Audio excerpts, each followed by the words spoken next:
अर्जुन ने पूछा आपकी कृपा हो रही है, हमें कैसे पता चले? आपकी कृपा का लक्षण क्या है? जैसे कोरोना हो गया, कैसे पता चले? बोले इत्र लगा के सूंघ के देख लो, बिल्कुल खुशबू ना आवे तो समझ लो खतरा है। तो आपकी कृपा है, उसका लक्षण क्या है? भगवान बोले हम लक्षण बता देते हैं। यस्याहम अनुगृह्णामि हरिष्ये तद्धनम शनैः ततो धनम त्यजन्त्यस्य स्वजनो दुख दुखितम। ये लक्षण है कृपा का। भगवान कहते हैं जिस पर कृपा करता हूं तो क्या करता हूं उसके साथ? हरिष्ये तद्धनम, सबसे पहले उसकी संपत्ति हरण करता हूं। वाह महाराज, ये कृपा है कि प्रकोप है? ये कैसी कृपा है? उसकी संपत्ति हर लेते हो। इससे क्या होता है? भगवान बोले सबसे ज्यादा गर्मी तो इसी में होती है ना। व्यक्ति के माथे पर गर्मी कब चढ़ती है? जब पर्याप्त धन संपदा हो गए, और जिसके कारण उसमें ये बीमारी है, मैं कारण को ही हटा देता हूं, बीमारी अपने आप दूर हो जाती है। भाई शुगर बढ़ रही है, शक्कर खाना बंद करो, मिठाई खाना बंद करो, कारण खत्म करो तो कंट्रोल में रहेगी। तो भगवान कहते हैं जब धन के मद में व्यक्ति मदांध होता है तो हरिष्ये तद्धनम शनैः, फिर धीरे धीरे उसके धन की हानि करना चालू करता हूं। धीरे धीरे क्यों करते हो? एकदम एक बार में झपट्टा क्यों नहीं मार लेते? भगवान बोले नहीं, फिर तो हार्ट अटैक हो जाएगा। उसको मारना थोड़ी या सुधारना है। तो सुधारने के लिए शनैः शनैः धीरे धीरे उसका धन हरण करता हूं, ताकि उसको सहन की शक्ति आए। एक बार में जो धन को सर्वस्व मानता है, एक साथ सब छिन जाए, फिर तो हृदयाघात हो जाएगा। और जब धीरे धीरे घाटे पर घाटा होता है तो वो बर्दाश्त करना जानता है, धीरे धीरे सहन करना सीख लेता है। इसलिए हरिष्ये तद्धनम शनैः। और फिर धन से बर्बाद कर देते हो, फिर क्या करते हो? बोले जब धन नहीं रहता तो उसके जितने भी रिश्तेदार, नातेदार और नेमी प्रेमी होते हैं वो अपने आप ही छोड़ के भग जाते हैं, उसको दूर दूर चले जाते हैं। उसका जो मन में भ्रम होता है कि देखो मेरे कितने दास हैं, कितने सेवक हैं, लोग छाती ठोक ठोक के कहते हैं कि महाराज जहां आपका पसीना बहेगा खून बहा देंगे अपना, आप तो आज्ञा करना, आपके लिए मरने मिटने को तैयार हैं। ये बड़ी बड़ी बातें सुन सुन के वो पागल हो जाता है कि मेरे कितने दीवाने हैं। ये उसे भ्रम हो जाता है। उसे ये पता नहीं कि मेरा कोई दीवाना नहीं है, सब माल के दीवाने हैं। और जब माल नहीं रहता तो दीवाने भी सब भाग जाते हैं।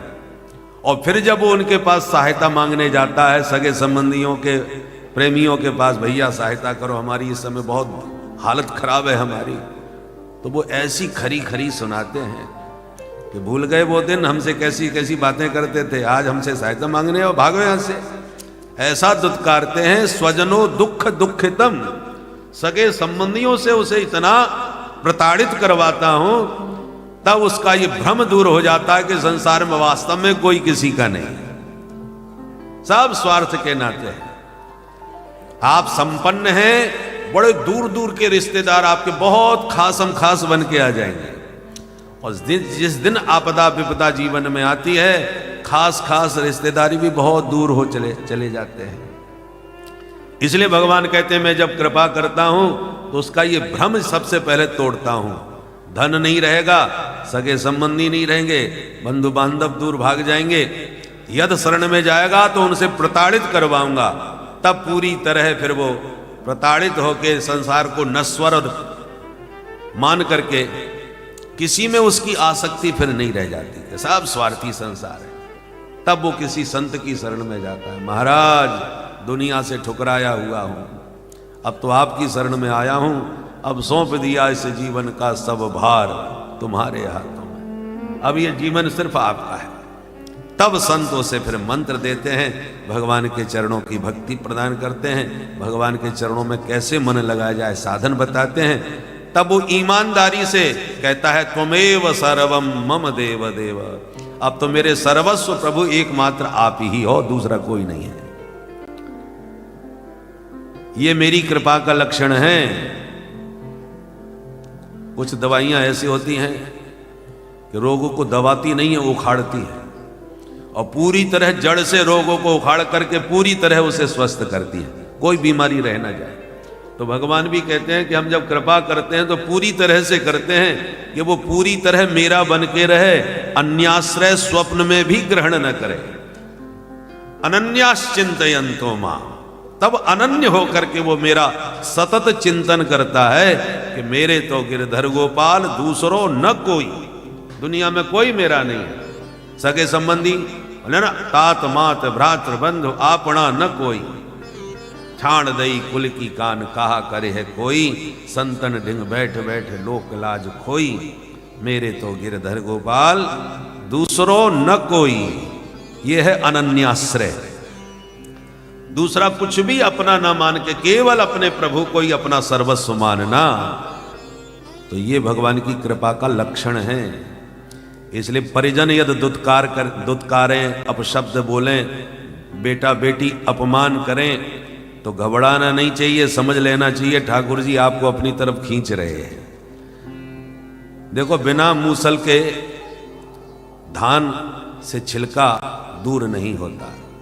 छिलका और चावल है, मूल रूप से तो चावल है, परंतु धान का मतलब छिलका से चिपका हुआ है। अब वो चावल जो छिलका से एक बुरी तरह चिपका पड़ा है, उसको निकालने के लिए मूसल का प्रहार होता है, बार बार उसे प्रताड़ित किया जाता है, तब धीरे धीरे छिलका उतरता है और चावल निकलता है। और इस ढंग से प्रहार किया जाए धान पर कि चावल न टूटने पावे, सिर्फ छिलका उतरे। चावल का नाम है अक्षत। क्षत हो गया तो मूल्यहीन हो जाएगा, अक्षत रहे माने टूटे नहीं, बिना टूटे छिलका उतर जाए तब चावल का पूर्ण मूल्य और पूर्ण सदुपयोग सार्थक होता है। उसी प्रकार भगवान भी जिसको अपना अनन्य भक्त बनाना चाहते हैं तो संसार के मूसलों का प्रहार करवाते हैं, संसार से ही पिटाई करवाते हैं, जिसमें उसकी आसक्ति होगी उसी से प्रताड़ित करवाते हैं, ताकि कहीं भी इसकी आसक्ति न रह जाए। तो जब संसार से पिटाई खा करके निरासक्त हो जाता है, कहीं भी आसक्ति नहीं रहती, तब छिलका उतर गया और फिर उसको अपना अनन्य भक्त बनाते हैं। भात में और भक्त में कोई अंतर नहीं। संस्कृत में भात को यदि कहा जाए, भात को क्या कहेंगे संस्कृत में? भक्त। भक्त और भात का एक ही लक्षण है। भात बनाने के लिए जैसे मूसल प्रहार करा के छिलका उतार के चावल निकाला गया, ऐसे भगवान भक्त बनाने के लिए संसार से ही प्रताड़ित करा करके उसको अपना बनाते हैं। पर केवल चावल निकला है, अभी भात थोड़ी बना है, छिलका उतरा है। इतिहास में देख लीजिए, जो भी महान भक्त हुए हैं उन्हें संसार की प्रताड़ना भोगनी ही पड़ी है। बिना पिटे कोई नहीं भक्त बना, चाहे सूरदास जी हों, चाहे तुलसीदास जी महाराज हों, चाहे भक्तिमती मीराबाई हों, चाहे प्रहलाद जी हों, चाहे ध्रुव हों, कहीं ना कहीं सबको किसी न किसी से भगवान ने प्रताड़ित जरूर करवाया है, तभी वो भक्त बन पाया है। संसार से प्रताड़ित होकर भक्त बनता है। परंतु चावल तो निकल आया, भात नहीं बना। भात कब बनेगा? जब हांडी पर चढ़ेगा, पानी में खौलेगा और अपनी कठोरता को बिल्कुल मिटा देगा, एकदम कोमल हो जाए, तब भात बन कहलाता है। बोलो राधे राधे।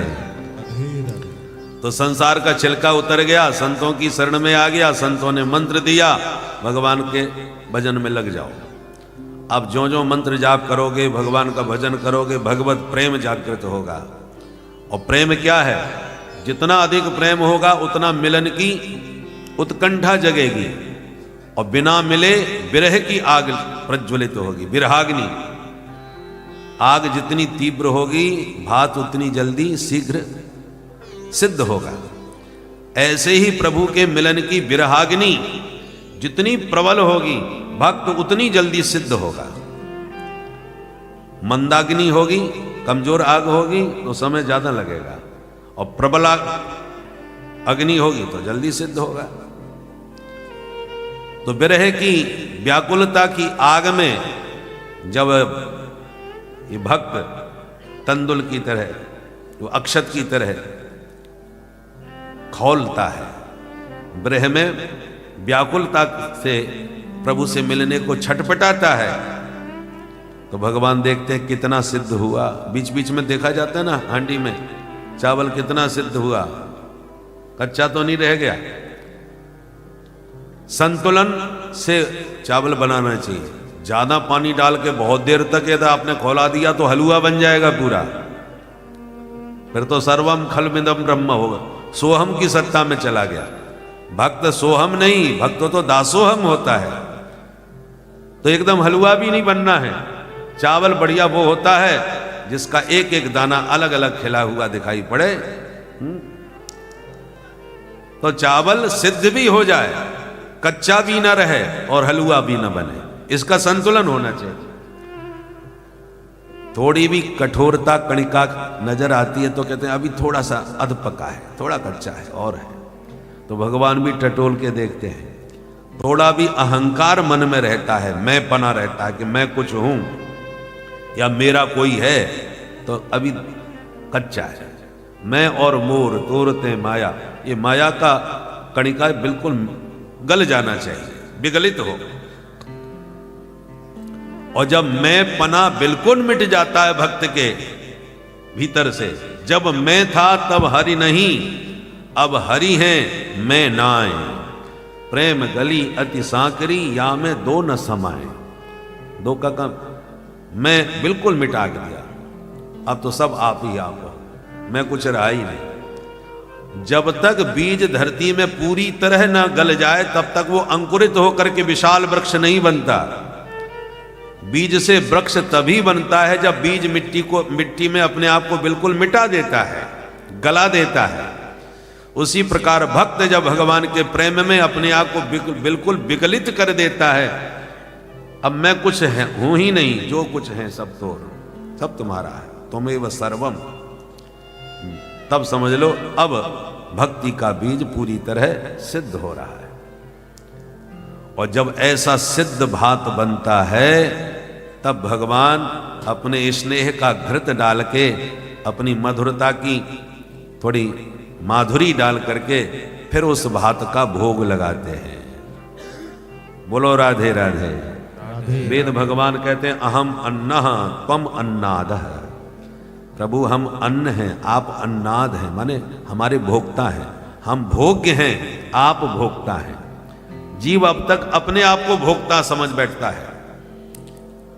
भोक्तापना मिटा करके भोग्य बने भगवान का, तब भगवान उसे अपना भोग्य मान के ग्रहण करते हैं, उसे स्वीकार करते हैं। इसलिए गोपियों ने भी कहा भक्ता भजस्व दुर्वग्रह मात्यजास्मात्। भक्ता, हम सब आपकी भक्ता हैं, माने भोग्या हैं, आप हमें स्वीकार करें। उसी प्रकार इंद्र से भी भगवान ने यही बात कही है कि इंद्र हाँ तम भ्रंशयामि संपद्भ्यो यस्य चेच्छा अनुग्रहम, जिस पर अनुग्रह करना चाहता हूं, जिसे अपना मानता हूं, उसी का अभिमान तोड़ता हूं। इसलिए अब निश्चिंत होकर के आप अपनी सत्ता को संभालो, जाओ।